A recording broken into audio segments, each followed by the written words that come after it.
plus-size travelers are calling for changes in the travel industry, where they say they face discrimination and extra charges.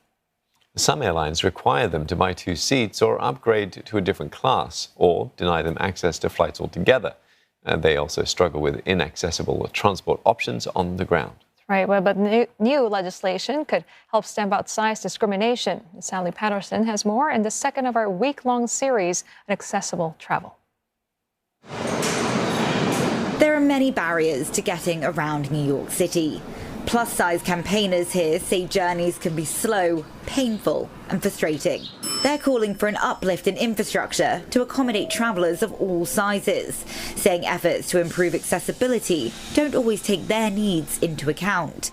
Often seating that is said to be accessible, it's because they have a space to park a wheelchair. I'm not coming with a wheelchair, so where am I going to sit? Lack of accessible features can make even a short journey an uphill battle. It's a problem that crosses city, state and international borders. Air travel can be expensive for larger passengers needing to buy 2 seats, meaning they may have to pay twice under airlines' passenger of size policies. Advocates say these are often opaque and aren't always followed. The attitudes of our fellow customers or fellow passengers can be one of the challenges, because people are not always friendly about sharing space. I think that's especially true in an airline setting, because people have paid so much for their tickets often that they're very territorial about their space. And so you are uncomfortable as a larger passenger. They are uncomfortable, but they are not uncomfortable letting you know that they are uncomfortable. And rather than, blaming the airline or the bus or the van or the whatever piece of transport you're in for not having enough space, they just blame you for having a larger body.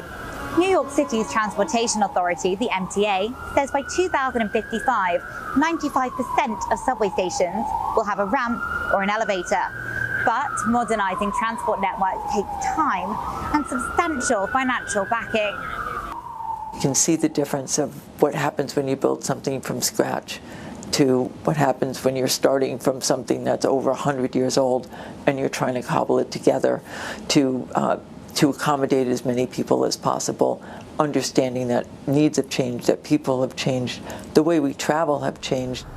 The average American is more than 30 pounds heavier than in 1960, according to the National Center for Health Statistics, with many medical professionals warning about potential associated health risks.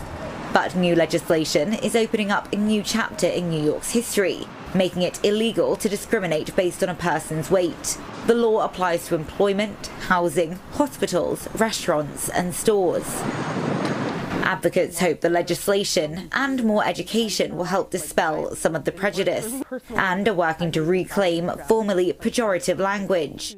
Over time, we have started to see more traction in body positive movements and visibility, and also accessibility and clothing options.